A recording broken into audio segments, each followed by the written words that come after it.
Isang dating konsehal sa Cavite ang arestado sa kasong droga. Yan ay matapos salakayin ng mga otoridad ng kanyang bahay. Nakatutok si John Consulta. Ito po ay eksklusibo.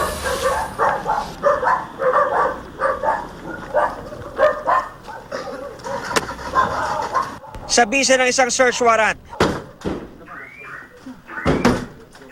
pinasok ang mga tauhan ng Cavite Provincial Intelligence Branch at Cavite SWAT ang bahay ng dating konsehal ng Amadeo Cavite na si Jericho Villanueva.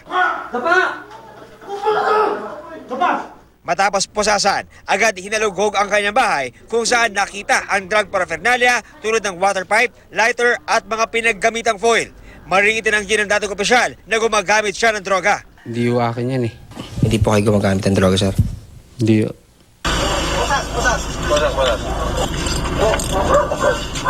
Sa magkahiwalay na operasyon, paspasan tinakma naman ng Cavite CIDG ang suspect na si Leo Velasquez, isa umano sa notoryo sa tulak na pasok sa drug watchlist ng probinsya.